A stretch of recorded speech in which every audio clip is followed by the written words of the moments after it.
Hi, I'm Honey, and welcome to my Surviving Mindcrack Island Day 3 retrospective. I'm going to apologize in advance. I do have a really bad cold. I've kind of waited until the last possible minute to record this so I would have hopefully, somewhat of a voice.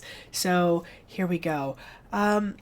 First of all, I want to say just right up front that this day was one of the hardest for me. My head was in a really bad place during this.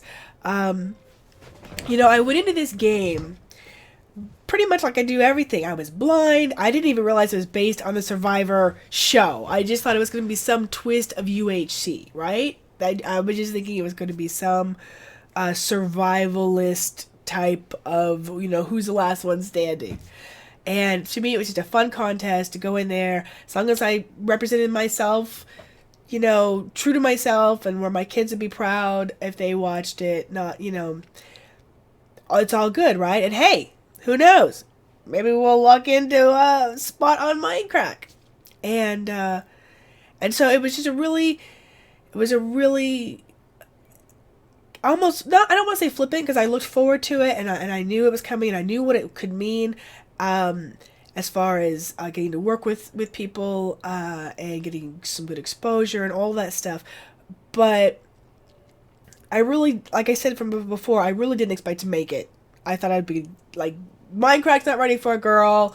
She's going to be voted out right away, or whatever.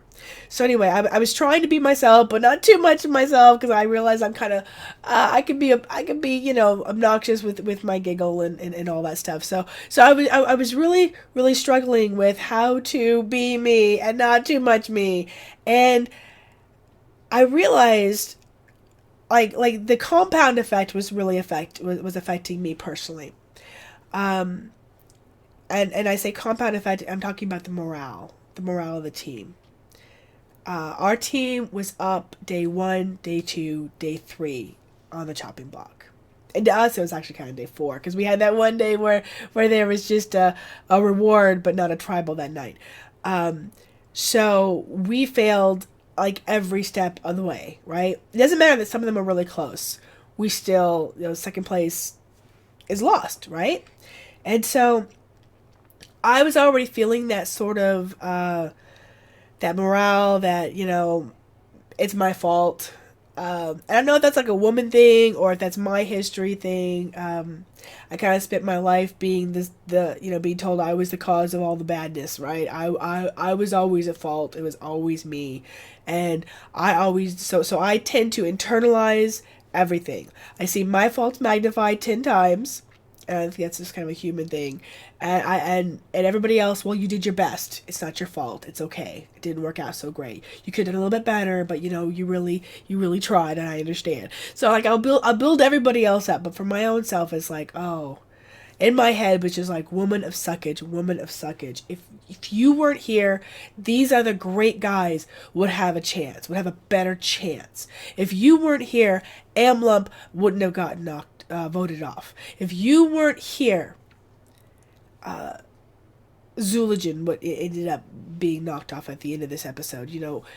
In my head, all these people lost. My team was sad because of my mistakes. I was confused because I couldn't see anything. And it took all this time for me to finally realize that my dang lighting was set to moody. I hadn't played vanilla Minecraft in months. And when I did play vanilla Minecraft, when the lighting option was available, I kind of liked the moody. I kind of liked that it sort of was a cavey, creepy feeling. I love caving. And I kept it on. And it never occurred to me that it was, I played hard mode, and I played with full moody settings. I just liked that sort of creepy, something's around the corner experience, not bright. Bright just seemed way too bright. It seemed almost cheaty bright. Bad YouTuber, right? Remember, this was a few years ago. And I hadn't played vanilla Minecraft. The last thing I had played was modded Minecraft, which happened to be Terra Firma Crack Season 1. And I don't know if any of you guys caught it, but when I scolded Old Man Willikers in the first episode, I actually wasn't fussing at him about he killed the chicken. We could have had used the eggs to make more chickens. I scolded him because we could have used the eggs to cook the eggs for food. Because in Terra Firma Craft, you could cook the eggs for food. And I kind of caught myself, and I'm like, wrong game mode, right? And so my whole brain was just not properly engaged, which is not a surprise to anybody who's a regular. So when I finally figured out that, I mean, like there was a point where Dyer was like, honey, it's on your 6, or whatever it was he said. He says, there's a zombie behind you. I couldn't see what was in front of me, what was behind me. Everything was just black. Now, it's already dark at night, and then it's jungle, which is shaded and extra dark, and then I'm in moody settings, and so I was out that night, and and Zulajin was with me, and I felt all this pressure because it was black. I realized I'm pretty sure I'm in a hole, because I'm not, like, no lights are changing, nothing. I think I'm just running in place. Poor Vintage Beef sees that I'm stuck in a 1x2 hole with no way to get me out. I can't even see that I'm in this hole. Teleports me out. Zulajin and I fall right back into it. He teleports me out again. Zulajin is telling me, hey, you look like you're out of the hole. I can't even see that. It was so black. So I was like, okay, what the hell is wrong? Fix it. But the pressure, Zulajin was there. It was nighttime. I'm not just risking me to fix it. I'm risking him. And then, of course, when you need something, it's the last thing you see, right? I'm looking for the lighting, and it's right there. It's right there. But I don't see it.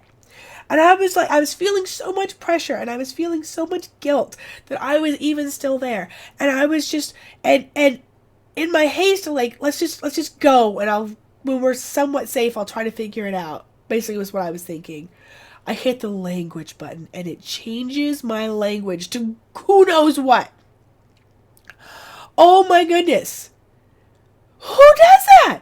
So now, not only is it pressure, and I'm risking his life, and I'm risking my life, and I'm acutely aware of not just that there's mind crackers all around me, invisible filming, but that Vintage Beef has had to rescue me twice and break rules to teleport me, but he saw no other choice but to intervene. And there I am, and I can't see anything. Yeah, I'm a great example of a woman to be added to the Mindcrack crew. I can't even see, right? And now I can't even see the right language to fix it. Oh my goodness. Bless his heart. Zulajin understood what was going on, and walked me through where the language thing was so I could get it fixed. Got my lighting fixed. Suddenly I could see. Now let's get the hell out of Dodge. Oh my. I was so frustrated with myself. I was so embarrassed. My face was flush. I could feel my blood pressure climbing. I was just struggling to keep it together. I really was. I was struggling just not to cry. I was struggling to stay positive. I was struggling not to just be like, you know what? Y'all would be better without me. Let's just make the pack right now. I'm it. I'm the next one. I'm just telling you, everybody vote against me. I was just really, really down. And it was like, okay, let's go. And so there was pressure, and there was derpage, and there was idiocy, and just not thinking. And so suddenly I was still, remember, this wasn't, we come back for a fresh recording, day 3, day 4, whatever, because to us it kind of was day 4, it was 2-day cycles, but it was one after another, it was a constant thing. And so the failure as the role of the caller in day 2 was still very much there. The caller was a pivotal role. And it doesn't matter that there were other factors going in play. I had to take responsibility for the fact that as the caller, it was my responsibility to make it clear to them to work within what we had, and that we had everything we needed to win. And that feeling of I let everybody down, of other people, Amlump left, and I didn't see that he did anything good, but I didn't see that he did anything bad to warrant leaving. That sense of I don't deserve to be here. I have taken someone else's place that would have been better. I'm dragging my team down. And Packrat he's my best friend. And he was the one who recommended me for the contest. All the Mindcrackers got to put up, I had a chance to put up a name, right? And I remember distinctly having this sensation of, why did he waste his choice? I felt like I was a wasted pick, and that I was a source of all the problems. And I was really struggling when we went through our day, and we had I cut a lot of it out because a lot of the parkour was just me talking to Dark and going, it's okay, relax, you got this, baby, don't worry, make another try, you can do this. And Dark trying and making it or failing it or whatever it was in the process. And I cut a lot of that out because it was just the same thing. I wanted to show enough of the story that you could see what was happening. But there's no reason to see the same thing repeated. And so I did what I could to support the team and to try to bring up their morale and to stay positive myself.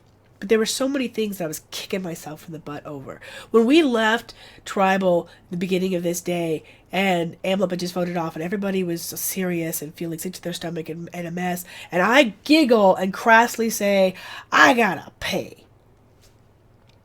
Well, hi, I'm Honney. That's me, right? But, I mean, I wasn't trying to be rude. I honestly thought it was me that was gonna go. And I was, really aware of the fact that I had to go. And when it wasn't me, suddenly there was a sense of, wow, it wasn't me. Oh, wow, do you gotta go? I didn't mean it. I mean, it sounded so horrible. I didn't mean it like that. It just was in my head and out my mouth. And I just really felt like I should be mourning Amlump right then, or we should be trying to focus our efforts forward or something other than, I gotta pee. And I was actually really glad when the main show cut that part out, because it was like, oh, thank you. Oh, thank you. And I did leave it in mind because, that was what I did, and it wasn't smart. So anyway, it's one thing to say, hey, you're going to watch me play a game, and I'm telling you right now, I'm not the best gamer. I may not get the puzzle right away. You all may know the solution long before I do, but you know what? We're going to have a good time along the way, right? I'm toots professional. But it's always fun. And I felt like in this setting, it wasn't about the fun. It was about being good. Being good was more important than being funny or having a laugh. And there was, unlike other group projects, where when I work with a group, I'm okay to be the grunt work. Space engineers, okay, you want me to just rivet 1,000 blocks on this platform? Okay. I don't care if it's the boring job. I don't care if it's the grunt work. I don't care if it's making, food like crazy. I just want to support the team. Like Zoologen doing the fishing, I would have loved to be able to just sit there and do that, So I felt like there was no way that I was able to really support the team, be the grunt work, and it was much more important that they had somebody who was good than somebody who was having a good time. And so I really felt the morale of the team, and I really felt that I was a problem, just the fact that I was there. So anyway, that's what was going on in my head throughout that day. That was a struggle that I was having. This was really sort of that low point of, back to back to back. It grinds on a person, that Dark talked about. Hey, every day you come back and we're the losing blue. We've lost another one, and I just sort of internalized that. Probably more than I should have. Anyway, so that's it. That's my retrospective. I know it wasn't quite as funny or as, story filled. It really was just, this is what was going on in my head right then. And what was going on in my head wasn't really pretty. But it is what it is. Anyway, hope you guys have enjoyed. I am thoroughly enjoying the experience of getting to relive this little bit of history from a few years ago. Anyway, that's it. Bye.